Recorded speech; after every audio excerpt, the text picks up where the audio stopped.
Kehidupan di Eropa sering banget dikaitin sama kehidupan yang tenang, damai, slow living, dan slow pace. Tapi dari apa yang kurasakan, ada banyak banget hal-hal lain yang bisa kita pelajarin dari kehidupan di Eropa. Hai teman-teman semua, kenalin aku Abi, dan di video kali ini aku akan sharing ke kalian gimana kehidupanku sebagai Gen Z di Jerman selama beberapa tahun terakhir dan apa aja yang sudah aku pelajari selama ini. Buat aku yang dari masa sekolah selalu coba untuk ambis, selalu coba untuk raih goals-goals yang pengen aku dapetin dalam hidup, kadang aku lupa untuk self-reflection dan kasih waktu untuk diri sendiri untuk berpikir lebih dalam. Di Jerman ini, hal yang aku paling notice dan aku pelajarin dari awal ketika datang ke Jerman adalah mereka selalu punya ruang pribadi. Ruang pribadi ini buat orang Jerman punya banyak banget makna. Mereka suka banget sendirian, mereka suka banget punya waktu untuk dirinya sendiri. Bukan mereka nggak bergaul dengan orang lain, tapi mereka selalu kasih ruang untuk dirinya sendiri untuk nanti self-reflection. Kenapa self-reflection ini jadi hal yang paling penting dan paling konotis? Karena dalam setiap fase kehidupan, teman-teman punya pace-nya masing-masing. Teman-teman punya kecepatannya masing-masing untuk mencapai satu titik tertentu. Ada momennya kita mikir dalam hidup bahwa, oh kita udah capek-capek kerja mati-matian, kita udah coba untuk usahain yang terbaik, tapi kok kita belum ada di posisi orang yang lain. Hal-hal seperti ini kalian bisa hadapin dengan cara self-reflection, dengan kalian tulis apa aja yang udah kalian lakuin dan kenapa hasilnya mungkin belum maksimal atau belum mencapai target yang teman-teman inginkan. Contohnya aku sering banget dapet DM di Instagram, di LinkedIn, Kak, cara lulus ujian bahasa Jerman level B1 tuh gimana sih? Apa aja sih tips-tipsnya? Yang menurutku bisa aku kasih tahu, mungkin jawabannya semua sama. Kalian nggak harus berlomba dengan orang lain. Teman-teman coba untuk refleksikan semua yang udah kalian lakukan secara pribadi masing-masing. Jangan bandingin kesuksesan orang lain dengan kesuksesan kalian. Karena kadang di dalam lingkungan kita, terutama di Indonesia, itu banyak banget orang yang mikir bahwa hidup ini adalah kompetisi dan hidup ini adalah lomba lari. Padahal sebenarnya hidup ini memang kita harus berkompetisi dengan yang lain, tapi lebih mirip sebagai maraton.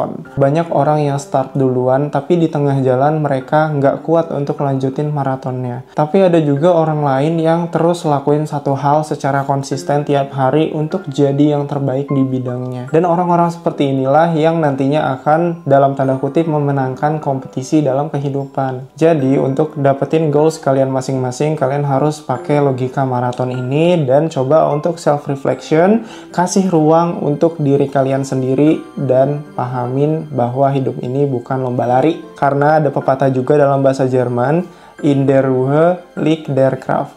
Artinya, teman-teman harus punya ketenangan untuk menghasilkan satu hal yang luar biasa. Atur rencana dalam hidup kalian, atur strategi dalam hidup kalian dengan sebaik mungkin. Yang kedua yang aku pelajarin di Jerman adalah selalu menghargai waktu. Meskipun di Jerman itu terkenal dengan Verkehrsmittel atau transportasi publik yang sering terlambat, jadi kereta tuh sering datang telat. Tapi itu bukan berarti orang Jerman nggak menghargai waktu. Mereka sangat perhitungan sekali dengan yang namanya jam kerja, dengan yang namanya jam istirahat. Makanya waktu untuk diri sendiri di rumah, waktu untuk mereka santai, waktu untuk mereka membaca, waktu untuk mereka belajar, itu sangat menjadi hal atau topik yang sering jadi perdebatan di Jerman. Banyak orang dewasa di Jerman yang bahkan rela untuk kerja 3 hari atau 4 hari aja dalam 1 minggu untuk dapat uang yang tentunya juga lebih sedikit, tapi mereka dapat waktu yang lebih banyak. Karena buat sebagian orang, waktu itu adalah hal yang paling berharga. Mereka juga bahkan punya yang namanya Ruhezeit. Ruhezeit itu adalah waktu tenang.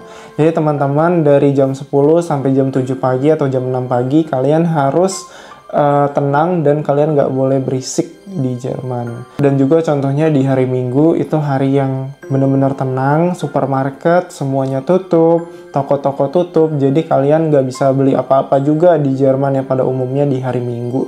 Aku sendiri banyak belajar dari dua hal tadi, yaitu satu menghargai ruang pribadi, yang kedua menghargai waktu. Kedua hal ini tentunya saling berkaitan. Ketika kita punya waktu, tentunya kita punya lebih banyak ruang pribadi, dan kita juga bisa banyak mengembangkan ide-ide yang mungkin sebelumnya kita nggak terfikirkan. Fun fact, channel YouTube ini pun adalah hasil dari self-reflectionku. Kenapa aku nggak dokumentasiin aja prosesku di Jerman, daripada aku cuma belajar sendiri, mending kita belajar bareng-bareng sama teman-teman semua. Yang ketiga tentunya sebagai orang yang mulai beranjak dewasa, yaitu belajar jadi mandiri. Aku pergi ke Jerman itu pertama kali di umur 18 tahun dan nggak kenal satupun orang yang ada di sini. Selama hidup di sini tentunya kita harus urus semuanya secara mandiri. Mulai dari hal-hal yang kecil kayak urusan masak, cuci sepatu, cuci baju, ngurus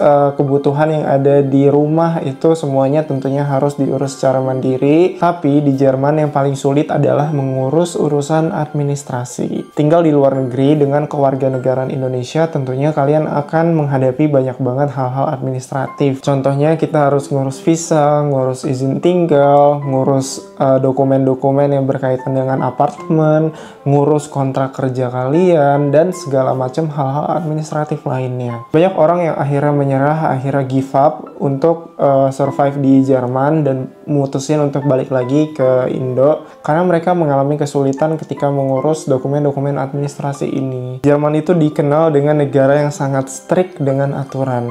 Ketika kalian kekurangan satu dokumen aja yang seharusnya jadi persyaratan, kalian harus ngurus semuanya dari awal lagi dan dalam tenggat waktu yang sudah ditentuin. Ketika itu nggak tercapai, kalian tentunya harus pulang lagi ke Indonesia, dan tentunya itu nggak kita inginkan. Hal keempat yang gue pelajarin di Jerman adalah gaya hidup yang sederhana. Di sini kalian nggak akan cenderung menemukan perbedaan antara orang yang kaya dengan orang yang memiliki ekonomi menengah ke bawah. Secara penampilan atau secara looks, mereka cenderung tidak bisa dibedakan. Tapi di Jerman itu yang sangat aku appreciate dan aku notice itu adalah mereka membedakannya dari segi pendidikan. Orang yang memiliki pendidikan yang lebih tinggi, mereka punya cara berbicara yang juga lebih intelektual. Mereka lebih banyak diam, tetapi ketika mereka berbicara, mereka punya hal-hal konkret yang mereka sampaikan yang berdasarkan dari pemikirannya. Ini adalah hal yang sangat unik dan sangat menarik buatku. Kenapa? Karena kalau di Indonesia itu, kalau misalkan kita lihat petinggi-petinggi perusahaan atau bos-bos itu selalu punya penampilan yang jauh berbeda dengan orang-orang biasa. Sedangkan kalau di Jerman itu lebih ke kualitas pendidikannya, bagaimana mereka berbicara, bagaimana mereka berkomunikasi, itu terlihat sekali perbedaan intelektualnya. Yang kelima yang bisa gue pelajarin dari negara Jerman adalah mereka punya prinsip yang sangat unik dan sangat menarik ya buat gue pribadi, yaitu Zahlen, Daten, Fakten atau angka, data, dan fakta. Nggak semua orang bisa menentukan sesuatu dan berpikir secara objektif, tapi di Jerman kalau kalian pergi ke seminar-seminar bisnis, seminar-seminar yang berkaitan dengan teknologi, juga mereka selalu menggunakan angka, data, dan fakta. Dari tiga kombinasi ini, jadi yang pertama angka, data, dan fakta, kalian akan menghasilkan satu pemikiran yang terstruktur dan objektif. Kita ambil contoh singkat, kalian pengen pergi ke Jerman untuk Ausbildung di Jerman. Kalian harus tahu dulu yang pertama Ausbildung ini apa sih? Kalian harus cari datanya. Dan setelah kalian tahu pemahaman tentang Ausbildung, kalian udah tahu definisi Ausbildung itu apa, kalian harus cari tahu faktanya. Faktanya ini seperti apa di lapangan? Apa yang dirasakan oleh Azubi-Azubi, baik Azubi dari Indonesia dan Azubi yang langsung dari Jerman. Orang-orang atau praktisi yang langsung menjalani apa yang pengen kalian jalani nanti. Dan ini nggak mesti Ausbildung ya. Ketika kalian lamar kerja, kalian mau pindah dari satu perusahaan ke perusahaan lain,